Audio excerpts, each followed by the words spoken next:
welcome to Soul of Travel podcast. Today, I'm really excited to be joined by Bronwen Lodato, and this is a fun and different connection for me and for the podcast, which I'll share as we get into our conversation. But first, just would love to welcome you to the show.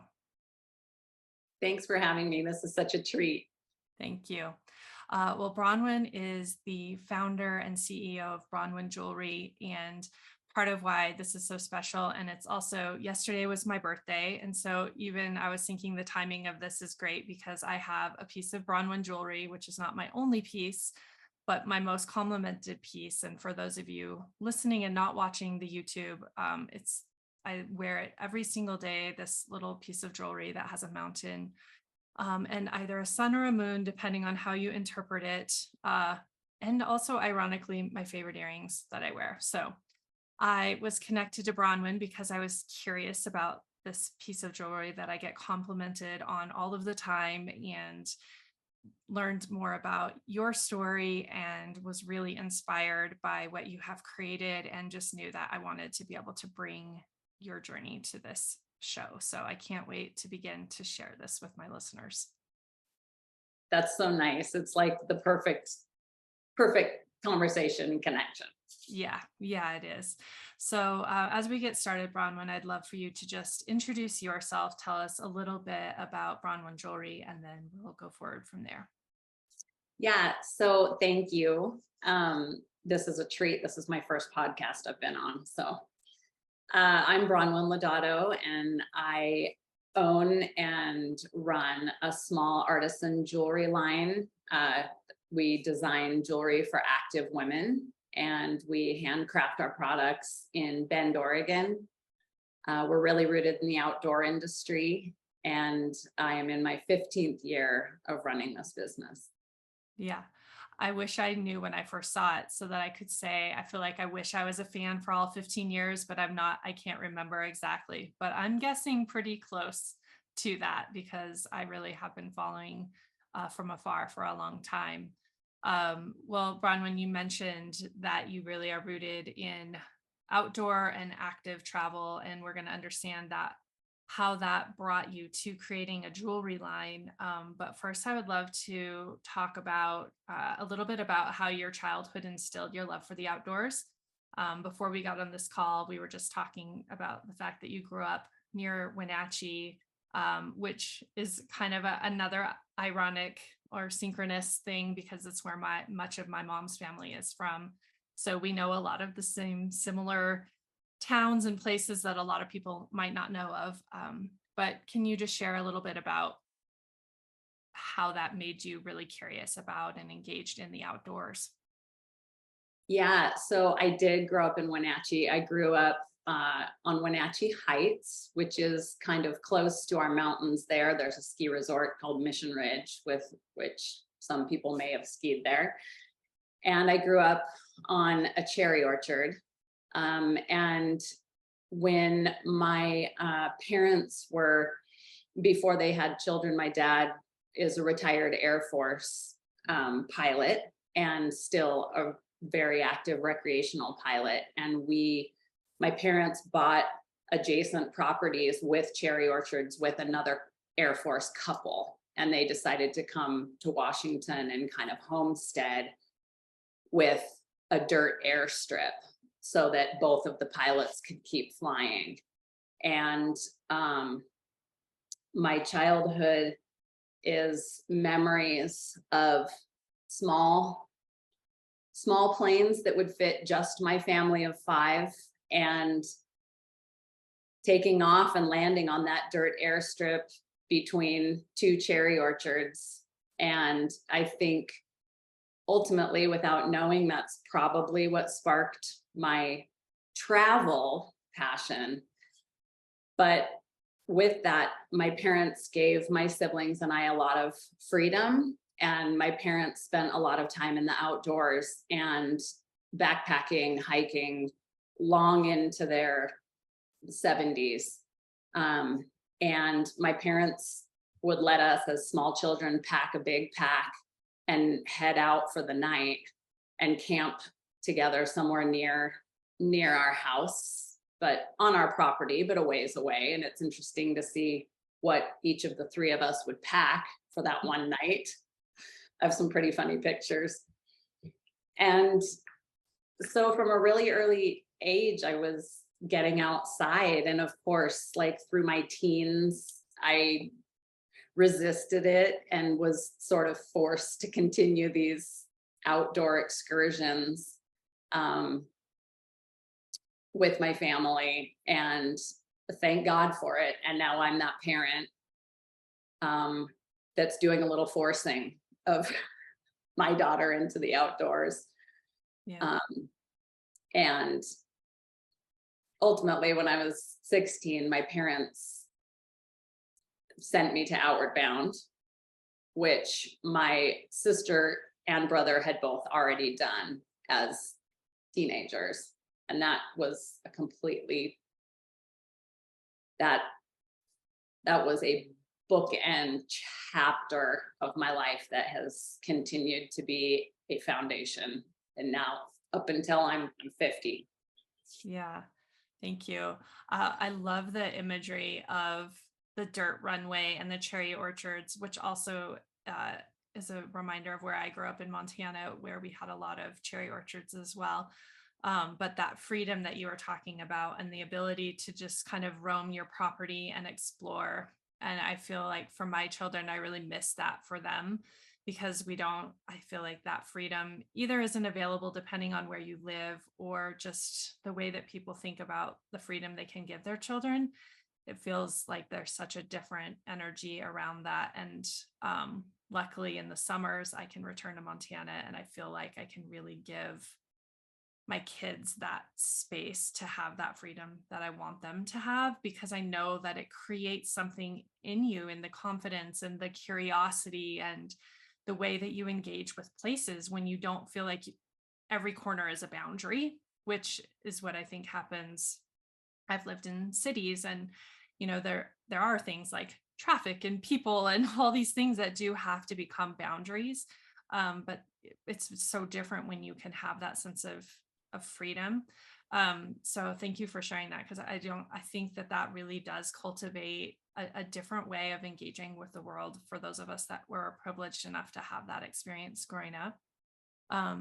And you also mentioned Outward Bound, and I think some of my listeners might not be familiar with that program and might not also know how incredibly impactful it is. I always wished I could have done it. I learned about it just a little too late to be able to fit it into my timeline, I guess. But can you share what Outward Bound is and why that's such a special space? Yeah, so Outward Bound is an international outdoor school.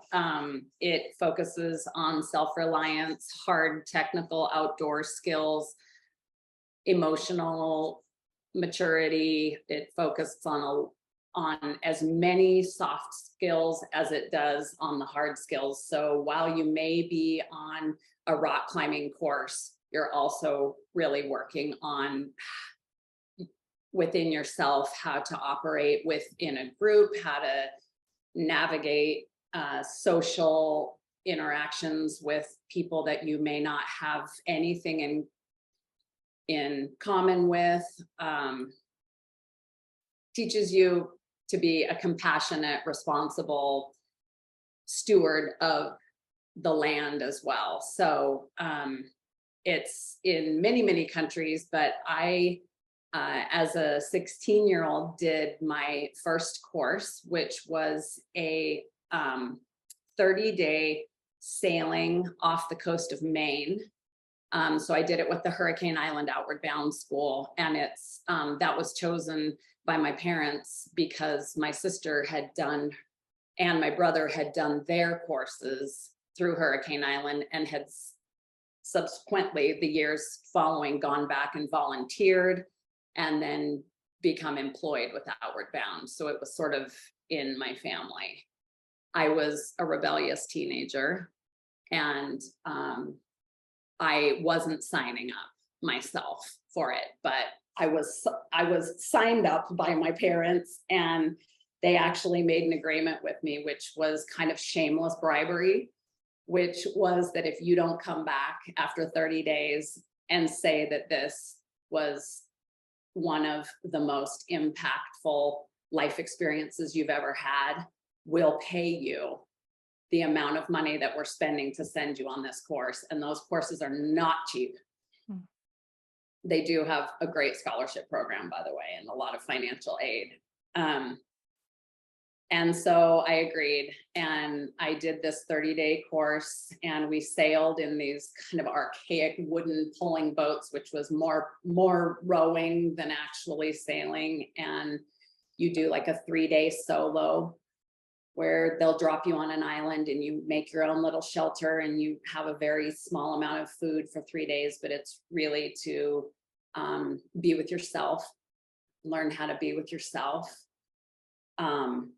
And of course, they're checking that you're safe and everything. But that experience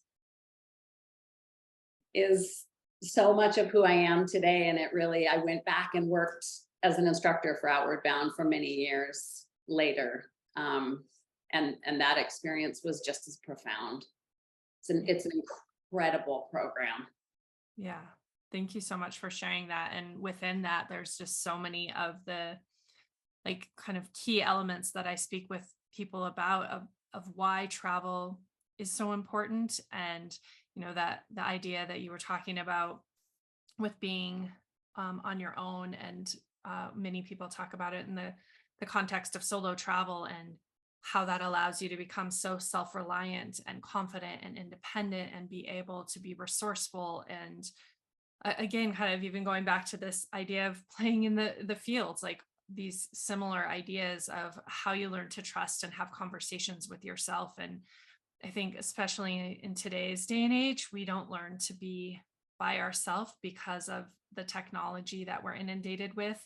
Even if you're by yourself, you're not alone usually. And I just think it's so incredibly powerful. And so that's one thing that I really wanted to tap into. And then also the ideas that you had mentioned of, you know, finding connectivity and ways to engage with people with whom you might not see a commonality. I mean, obviously travel creates the space for that to happen over and over and over. And again, is one of the most powerful things that it does offer you, because it breaks down these preconceptions that you have that you are not same when in fact you are. And so I love that all of that is really packed into these experiences, besides all the skills that you're actually learning to be in the outdoors. But how does that resonate with you? Because I'm sure as you're listening, those experiences are kind of, you know, that resonates for you.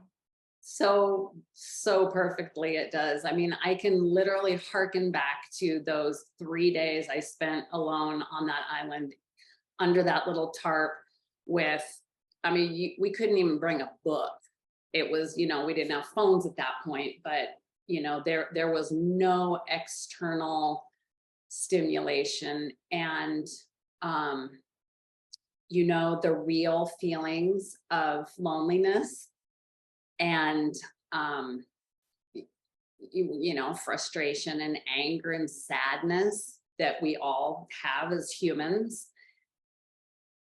I still have those feelings on when I'm traveling solo these days. And yeah, I have my book, and yeah, I have my phone or my computer or whatever. But I really think that at the time I wasn't aware of it, but now I am, when I am traveling alone and I'm having those feelings of loneliness, and being able to kind of call it out and be like, okay, I see what's happening here. I'm feeling lonely.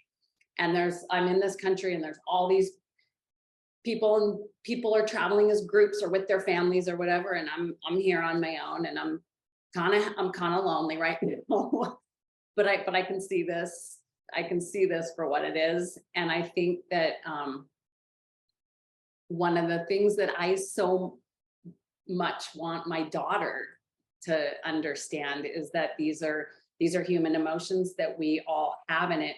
You may not even be alone when you feel lonely. You may be surrounded by people that you love, and you can still feel lonely. And that's a really okay. That's an okay feeling. Mhm. It's a natural feeling. It's a normal feeling. It's a common feeling. Um, so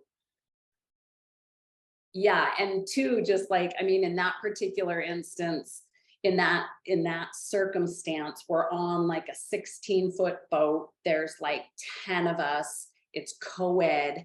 We're teenagers, so we're awkward in every way, girls and boys. And like you're pooping off the side of the boat. Like there are not bathrooms. Like that's how you have to go to the bathroom. And so it's like, well, yeah, you can hold out for 2 days or whatever, but like you're gonna have to go. And being, you didn't choose those people. Like that group was chosen for you, and yet it becomes the perfect group because you're in this experience together. And I still like relish experiences like that where I'm like, this is I'm in this new group. Like what is this group? Let's Mhm. let's bring it.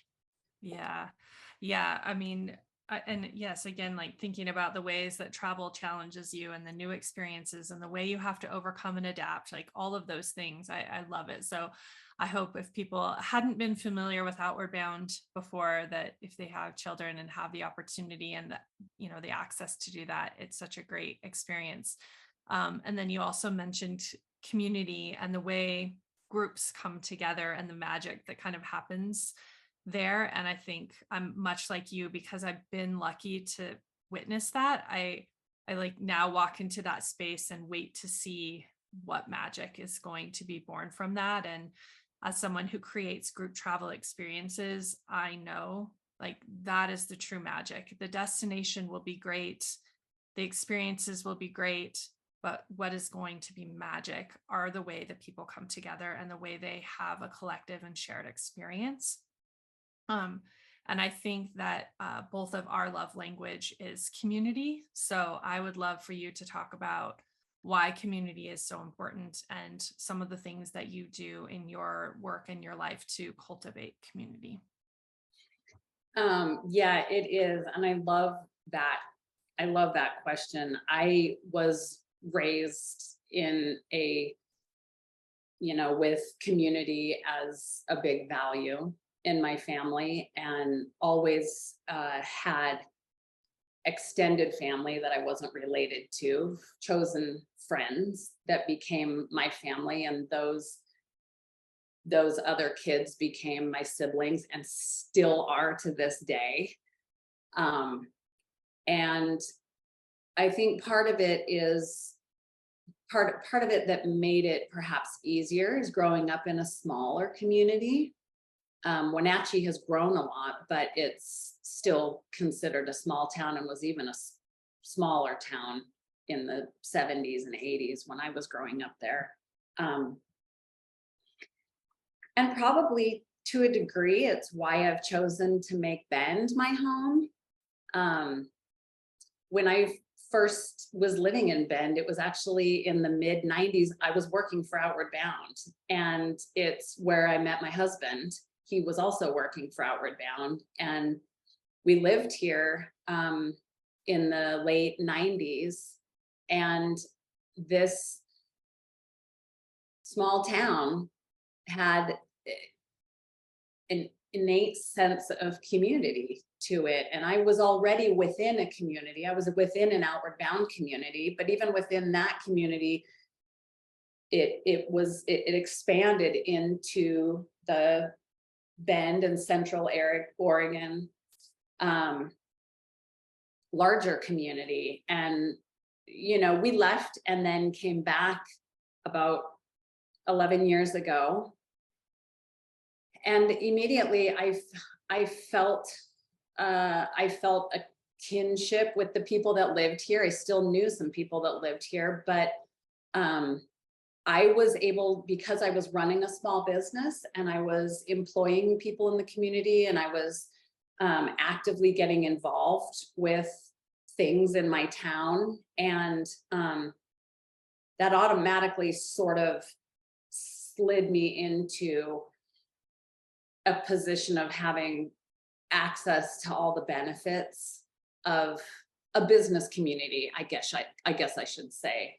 Um, and it's funny that you bring this up because, we all have these kind of concentric circles of community. So like my husband and my daughter, we're our little threesome family. That's my immediate community. And then my nuclear family is kind of the padding around that. And then, my close friends are in here that I consider family. And then the broader community of my town and my profession and my industry.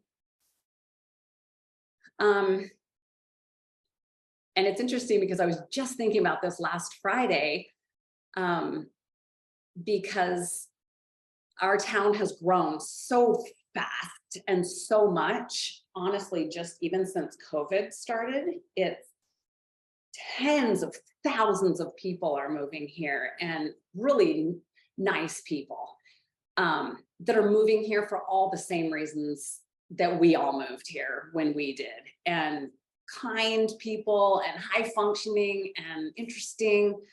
And last Friday, I was invited to go on this wine tasting trip with a group of women in our community. And I knew, I knew one of them. And then I had tangential contact with maybe 3 of them, but didn't know them. And we spent this day together. I mean, it was like, you can imagine, when you're with a group of 8 women that are kind of new, and absolutely incredible conversations. I was so inspired, and felt really heard and safe and like celebrated. And there was a lot of laughter and support, like all the things that I associate with the meaning of community.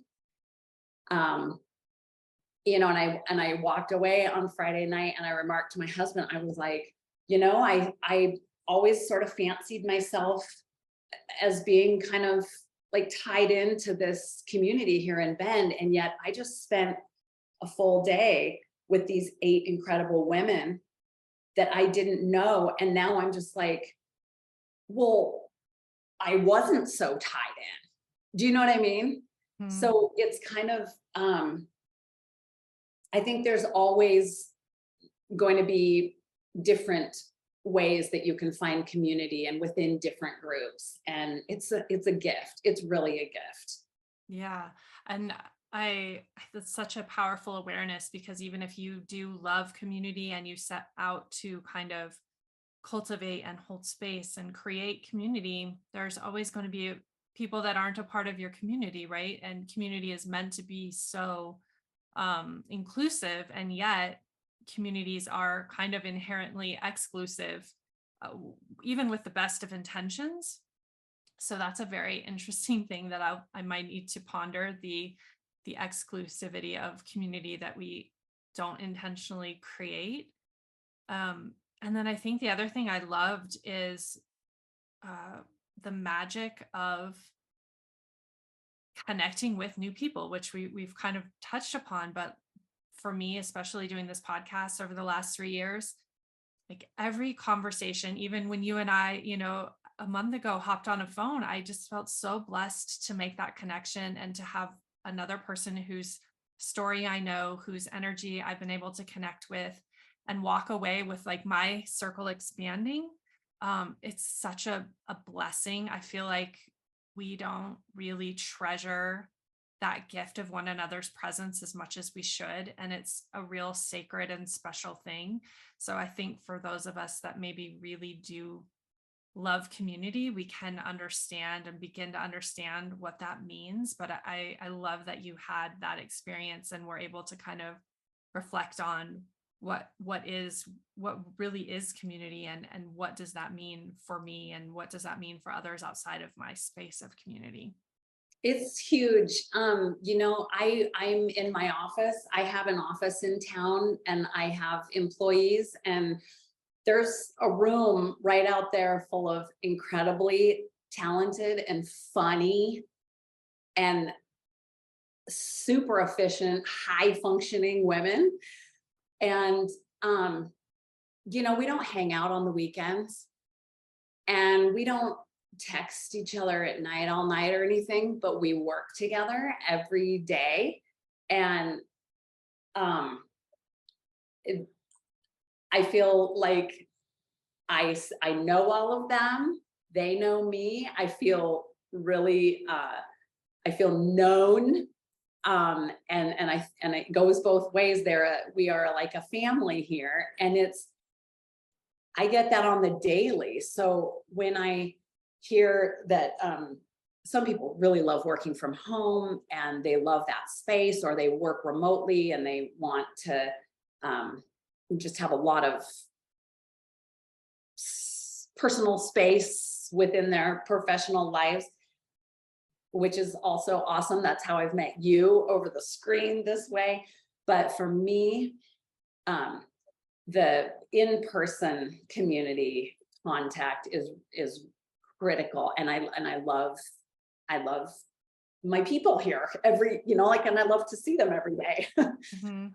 I think that's so great. And I think that's also another kind of interesting thread of conversation that comes up, especially talking with women who are business owners and creating community within their business. And I just had lunch for my birthday yesterday with a dear friend who I recently hired on as a consultant to do some of my podcast production, and was like the greatest thing, because I was like, this is a staff meeting slash birthday party slash we went and had a Vedic astrology reading together, Nice. and it was like the best day. And she made a comment about it, and I said, okay, right now my business is small, but this is the culture that I want it to exist when there's 10 of us and 20 of us and 50 of us.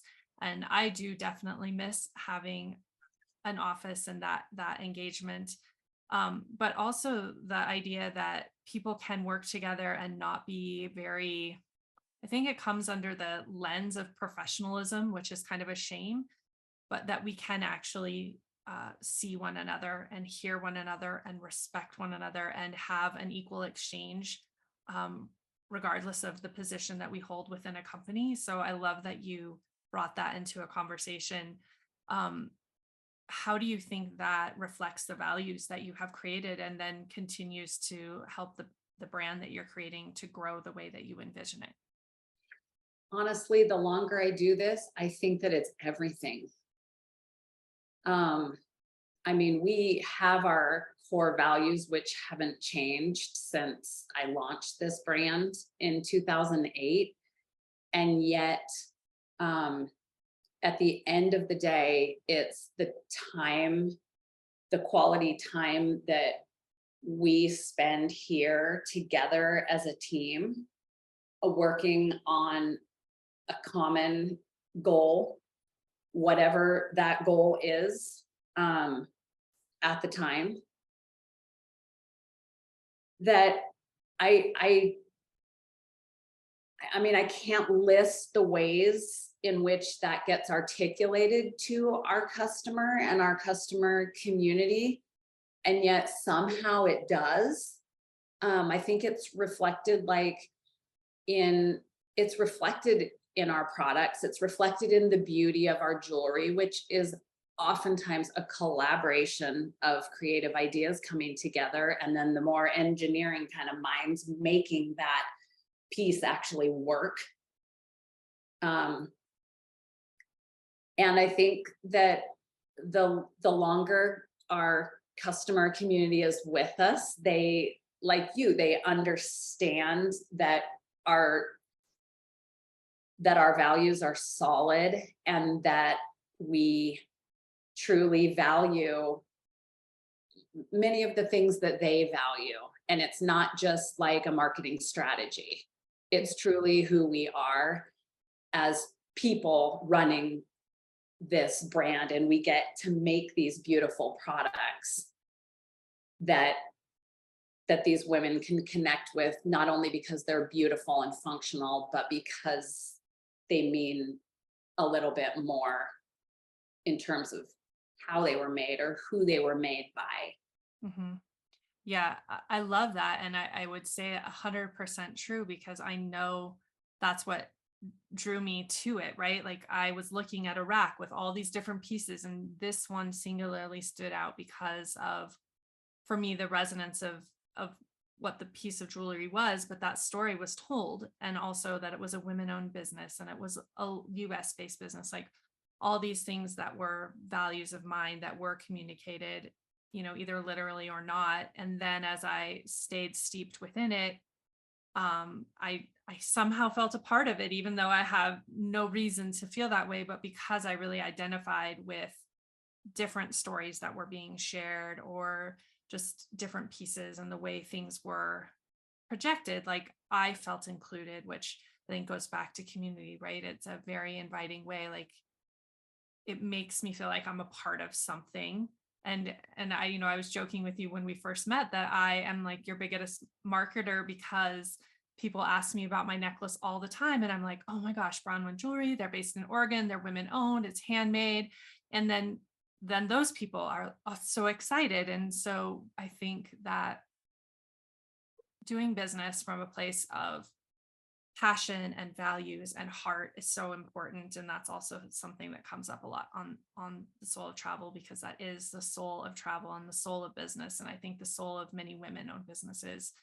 So I really love being able to talk about, that process and what that looks like within your business. We haven't talked much about, actually, about Bronwen Jewelry, so I would love to just have you share a little bit more about that. And I know that you work with artisans and supporting artisans, and then you have the women that you work with creating the jewelry. But how did you kind of land in that space?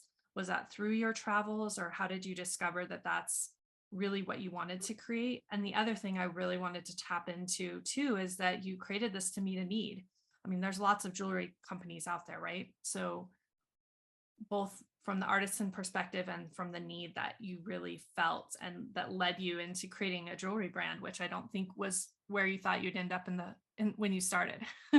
No, I didn't, as a child, I didn't have aspirations of being a jewelry designer or being a businesswoman. I I've talked about Outward Bound. And when I was in my 20s after college, I was instructing courses for Outward Bound here in Central Oregon, which is how I came to know this area that's now my forever home. And well, maybe not forever, but for now, home. Mhm. And so I was leading long courses. So like 28, 30-day courses where you're in the wilderness, you're out with students, you're not coming into the front country at all.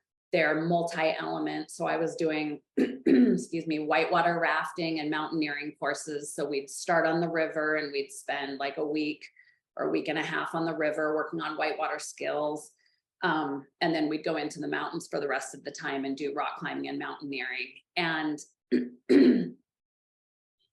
I had always been a jewelry hobbyist. So I had always just kind of strung up necklaces with whatever little beads I could find. And a friend of mine in Bellingham worked at a bead store in college. So I was able to get a bunch of beads and different components. And it kind of was like a hobby passion. I loved it. Like once I started making jewelry, I couldn't think of not doing it.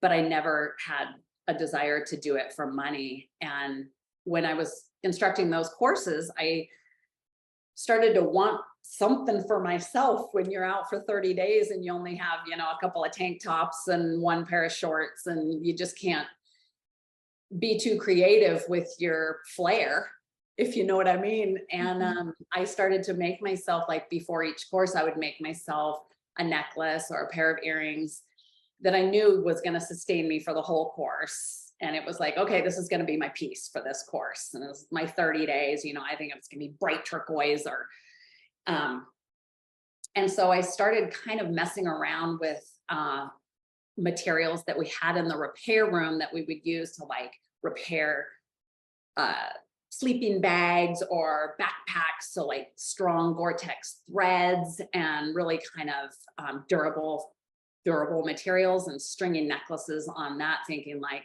well, this has to sustain white water and then it's got to go in the mountains. I'm not going to take it off.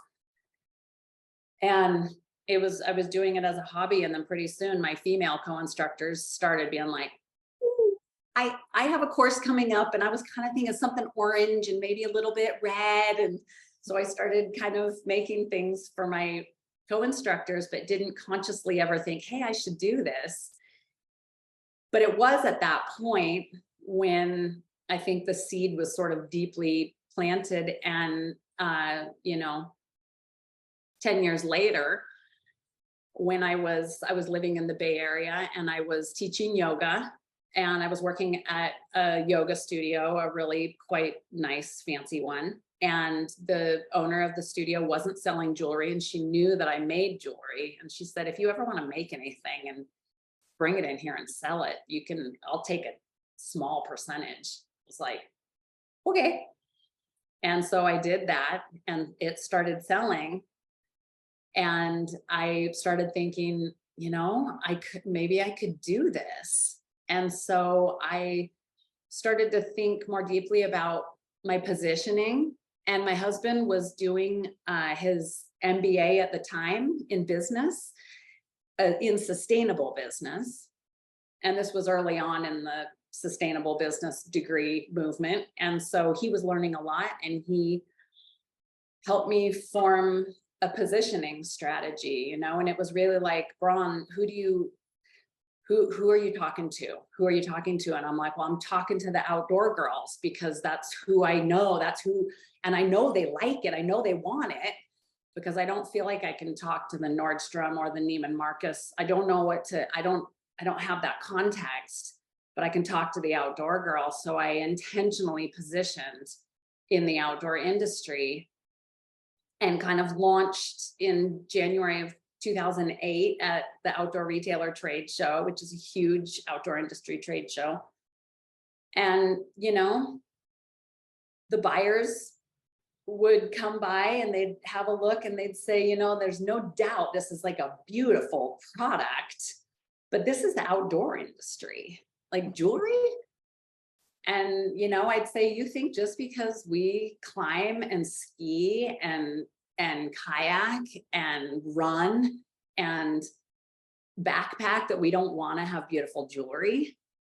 We want beautiful jewelry. It just has to hold up. And so it was a slow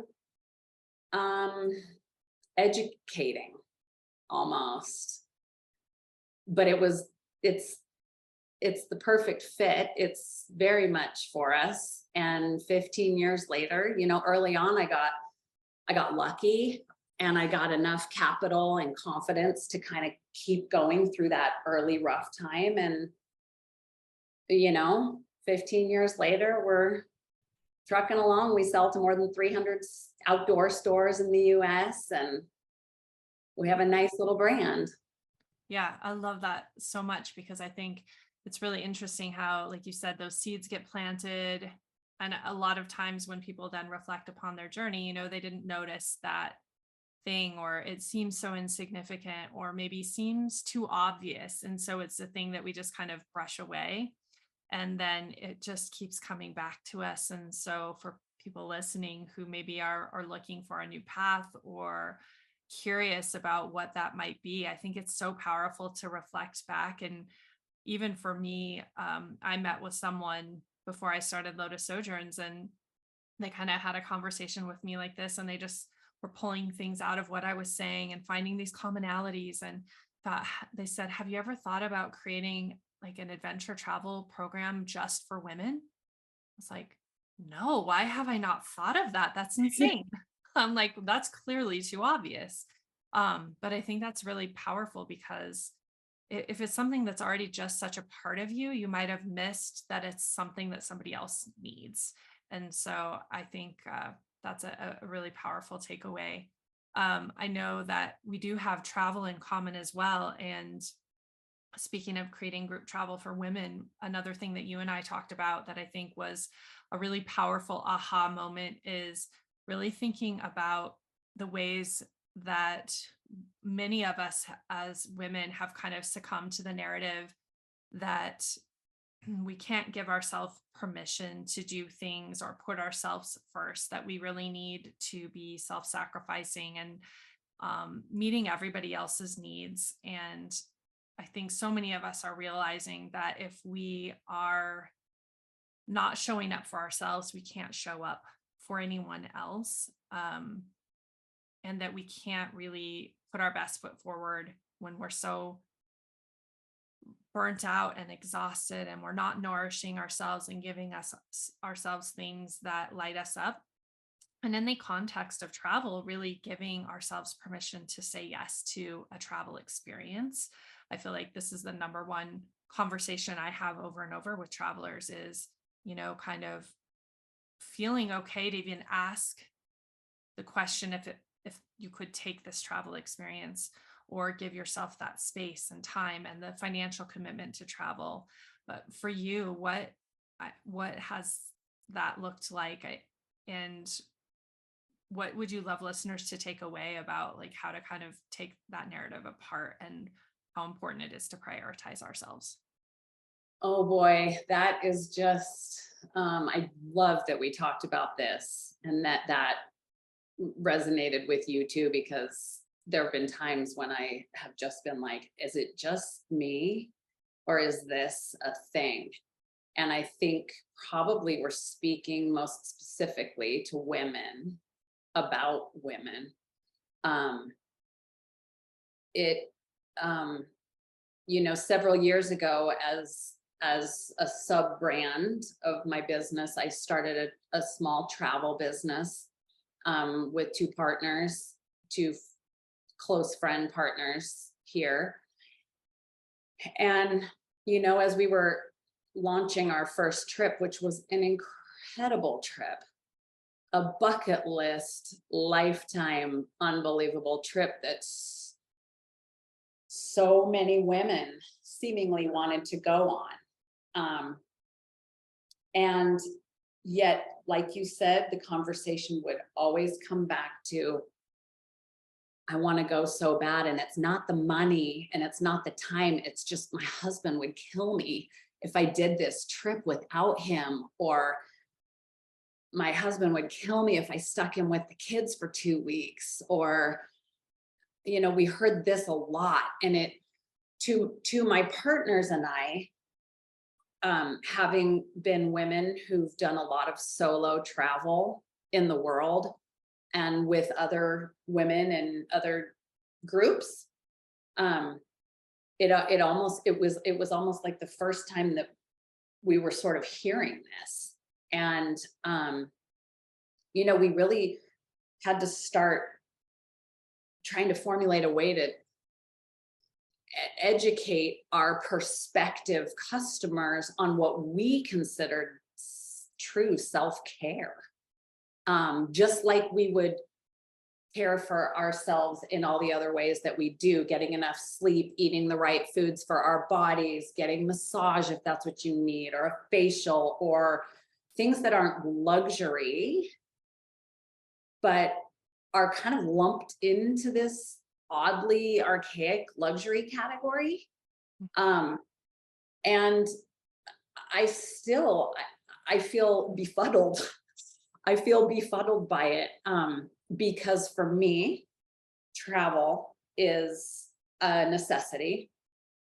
And, sometimes it's with my family, and sometimes it's with my friends, and sometimes it's by myself, or strangers. And it's part of what I need in order to be a good person in the world. And I think that, probably in my life, there's other things that I also maybe need and don't so easily say, oh, this is a self-care thing. I need to have this in order to be a good person in the world, or for my family, or for my community, or my employees, or whatever it is. I think it's a story that we've somehow been told. I mean, I feel like it's a mystery. a little bit. And it's why I feel like the conversations that I have with my friends and my community, my female close conversations that I have is like, well, what do you need? What do you need that's separate from everybody else in your life in order for you to feel like you're thriving? You know, not just like getting by, but thriving. And is it like, for some people it's skiing, for some people it's, you know, therapy, for some people it's, or a combination of all these things. For some people it's volunteering at a refugee center, or all of the many ways that we take care of ourselves. But I would be totally lying if I didn't say that was a really frustrating point for me as a woman in business and trying to connect with a customer in a way that I knew there was hesitation, but I was judging it, probably judging what was happening and saying she's not giving herself permission. Mhm. There's nothing stopping her except herself. And it's possible that that's not, you know, that that's not always the case, but I thought that was very interesting when you and I both touched on that. And I mean, I do feel like it's mysterious, and I feel like it's this conversation that we're not having. It's like menopause. Mhm. Nobody's talking about Yeah. it. Gosh, as you were speaking, I feel like part of what stood out to me is this idea of, and I think we come to this a lot in travel, especially in when you add the term mindful or wellness, we do become luxury, and therefore luxury isn't a necessity. So I feel like maybe that's one of the legs of this position that we're seeing, is because we certainly don't need to give ourselves a luxury. I mean, that seems selfish. Um, and air quotes, let's Oh say, yeah. anybody who's listening. Yeah. Um, but but because it's that, you know, if but then you think of thriving and how important is thriving. And honestly, like if you're sharing with your partner, this experience will help me thrive. I feel like they love you and they want to see that part of you, right? So maybe how we're communicating what it means to us is where we're missing the boat. And I would say I'm fully guilty of that. I don't think I've ever said, hey, this would make me thrive. I would be alive after this experience. And I think it's so true. And maybe also understanding the full breadth of what this type of experience can offer you, I think is really hard for me in my own personal marketing struggles.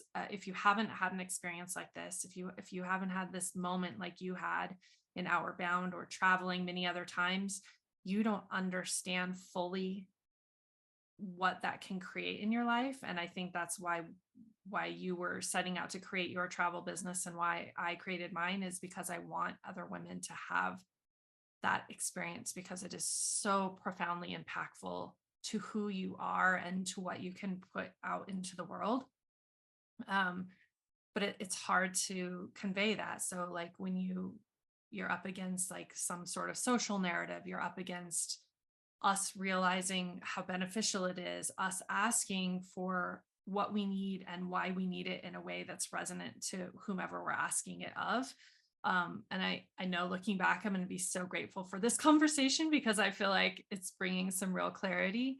But I really appreciate that, because I do think that this is, and not just in the context of travel, in many areas, I think that Oh yeah. women are not asking for what they need to thrive because it somehow falls under this category of selfish. So I hope for those listening that this just provides like an awareness and maybe breaks a thought loop that you have and can maybe make you think differently about something that you wish you had, and and don't have, and why don't you have it? And is it because you're not taking actions towards it? Is it because you're not asking for it? Is it because you don't know what you're asking for?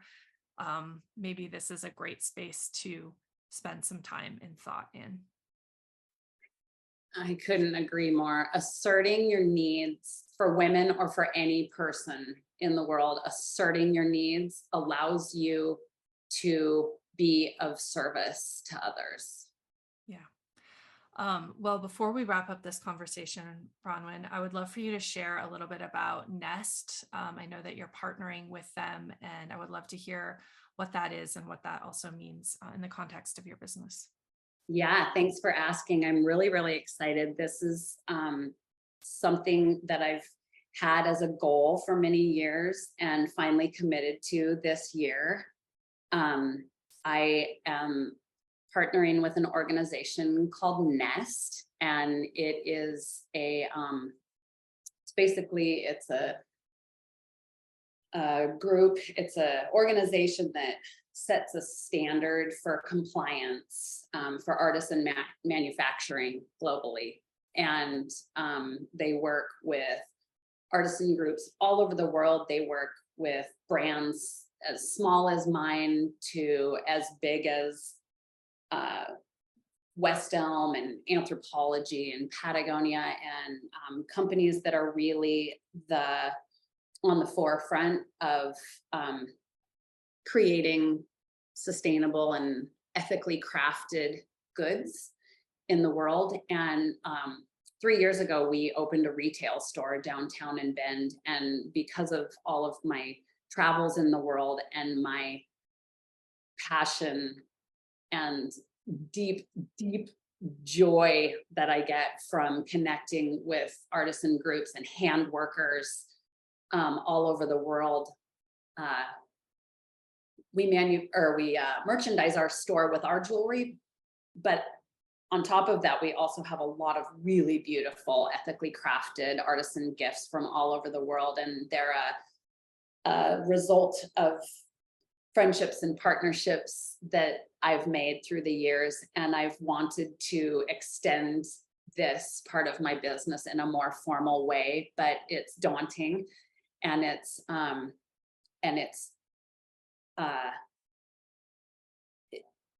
hard to without a group like Nest to guide you, because you never quite understand like where things are coming from, how they're being produced, by whom they're being produced, how the reporting for that goes. And so Nest does that. And I'm very much looking forward to, within my membership, I can create some ethically crafted global goods that will be our brand. And I don't know what that looks like yet. I don't know if it's baskets or pillows or jewelry or whatever, it's that's really exciting for me as a business owner and entrepreneur. And I really just feel honored that I am in line with an organization that's really kind of the industry leader in this sector. So in addition to partnering with bigger brands and smaller brands, they have artisan accelerator program, where they'll work with, say, like a basket weaving group in Africa and try to help them get a more formalized business so that they're able to produce. These are groups of women primarily. Craft is the second largest employer of women globally. So this is really a way for Nest to help level up the gender equity and income disparity in the world. And I have felt so proud of employing an all-woman team. And I want to just deepen that meaning by expanding it to other parts of the world where the impact is really drastic. Oh my goodness.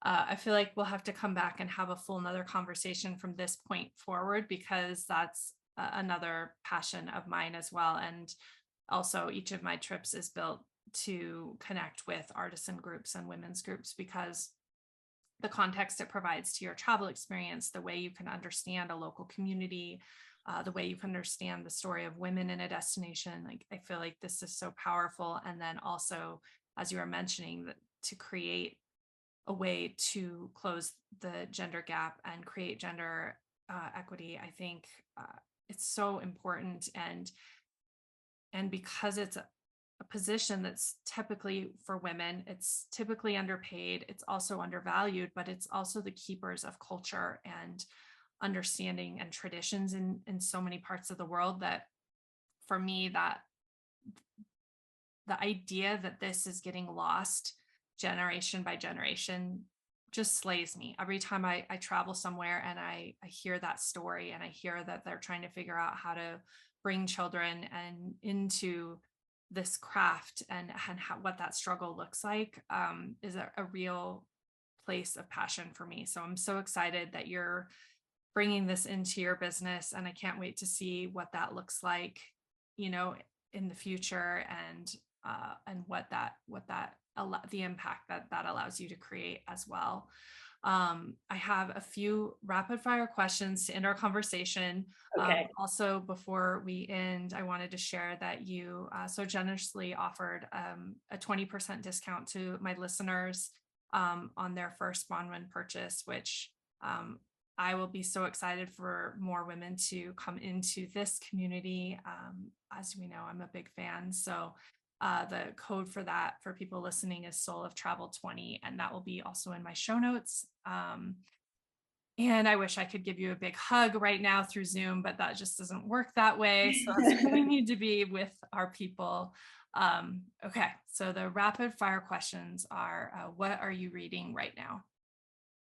I am reading a book called Good for a Girl, and it's written by a woman in our community, Lauren Fleshman, about women's professional running. And it's a memoir. It's a mind blower. She's amazing. Excellent. What is always in your suitcase or backpack when you travel? Dental floss. So important. And there's nothing wrong with that. Also, you could make jewelry with it in a pinch. Yeah, totally. You're in a pinch for a necklace. To sojourn is to travel somewhere as if you live there for a short while. Where is a place that you would like to sojourn? Oh my God, there's so many. Malawi. I don't know if we talked about this before, but I will follow up with you on the best Malawi connection. She is a former guest, Kate Webb. I love her dearly, and it would be a perfect connection. What do you eat that immediately connects you to a place you've been? Papaya. Who was a person that inspired or encouraged you to set out to explore the world? My friend Nicole. She did a sailing trip around the world for about 5 years, and I was lucky enough to join on big sections of it. Amazing. If you could take an adventure with one person, fictional or real, alive or past, who would it be? Oh man. I mean, I gotta say, my best friend Jenny, she's my ride or die travel partner. Yeah. And the last one, Soul of Travel, is for honoring women in the travel industry that we admire, but in the context of business in general. Who is one woman that you admire and would love to recognize in this space? Oh my gosh. In the spirit of business, you said? Yeah, in business or travel. Oh, I have so many. I have to say the founder and owner of Title IX, Missy. She's been a mentor for many, many years. Yeah, she is incredible, and definitely on my list of people I would love to have a conversation with. She's so I She's a great lady. Love her energy and her all of herness. I love it. Agreed. Yeah. So thank you so much, Bronwyn. This has been amazing conversation. And I'm really lucky to like now feel like I have traveled from fangirl into the friend circle. And I appreciate so much being able to share your story with my listeners today. Likewise, thank you so much. And we'll go to Guatemala together because the group you work with is in the Nest Guild. Yes. Oh my gosh, I would love to. Thank you. Thank you. That was fun.